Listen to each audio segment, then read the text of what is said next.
Everybody, thank you for joining me for this video. I hope you like the hairdo today. I did a little side bun. I actually used this for the news today. I kind of just I teased my hair up here a little bit and kind of pinned it up like I would go half up, so I did bobby pins to pin that up in the back, and then I pulled it down into a low ponytail like behind my ear, so it's not like the extreme side bun that's like maybe on my ear, but it's just right over here.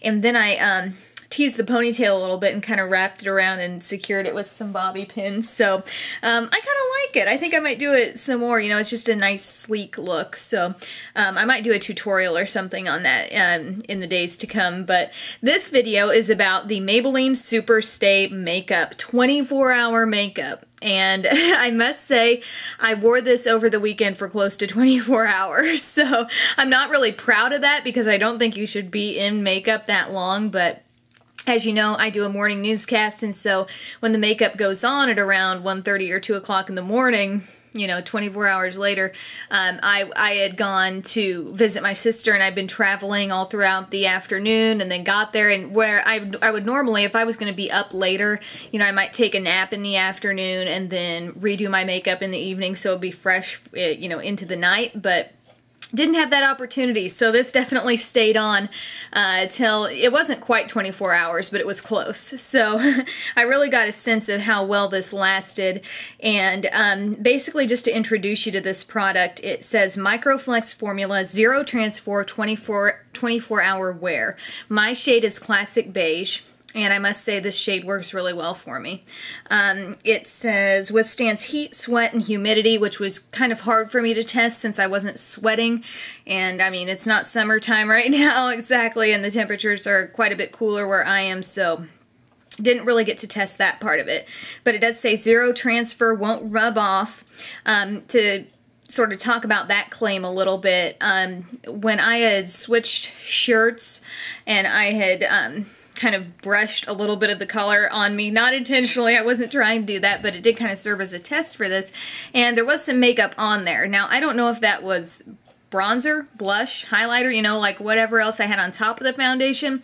I couldn't quite tell if the foundation had, you know, worn off or not. I do have that foundation on today, though, by the way. This foundation. It says it is flexible, breathable, all-day comfort. I can't say that a foundation has ever made me feel uncomfortable, but yeah, I guess it's comfortable. It says oil-free, non-pore clogging, and suitable for all skin types. That's kind of where I'm going to get into why this I don't know that this is really maybe the perfect fit for all skin types. I use this all over my face. I used it under my eye area, all around my nose, forehead, chin, you name it. I feel like this withstands the first few hours of wear wonderfully because I get on and do the news, and I feel like I have it's a good finish, it's great coverage, and I like just the way it comes off. So, and plus the color selection is good, and this was a really good match for my skin. I feel like the color selection was good anyway. However, if you get into the evening hours of a day, say, I mean, on a typical day, if you put this on in the morning and you wear it all the way through to the evening, if you have combination skin like I do, which can sometimes get oily around the nose or forehead or chin, I think you're going to find that this is a little bit, I think you're going to see that oiliness, and it's going to sort of alter the way this foundation looks a little bit on your face. It's still there. You know, it's still staying on your face, but I feel like I can see that oil, and I feel like I can almost see the makeup a little bit more. It's kind of hard to describe. I did have, ever since I've been wearing this for a little over a week, and I have had a little bit of a breakout on my forehead. I don't know if you can see it, but it's there. It's right in here. I had just a few little zits. I'm not sure if that's directly related to this or some other product I've used, but like I said, the coverage is great. The staying power is good, but I feel like this is not necessarily the best option, especially if you had really oily skin. I feel like my skin is mostly normal. It's heading into the season where it's actually going to get borderline dry, and this may be perfect. But I think if you do have oil control problems, you put this on and it doesn't do as well for the oil control as, say, Revlon Color Stay for combination oily skin. Revlon Color Stay has two versions. They have the dry and normal formula and they have the combination oily formula. So if you do have that combination oily skin, this seemed to control the oil better for me than this did. And it's not just a matter of controlling the oil. I don't think your foundation should solely be responsible for how oily of skin you have, but how does it react with the oil and how does it continue to look on your face. And I don't feel like this has a cakey feel at all. I do kind of question in the ads where it shows like the foundation on like a stretchy band or something, and when the band stretches, the other foundations just crumble and this just stretches and, you know, moves and whatever. I don't think I've had any foundation that really cracked.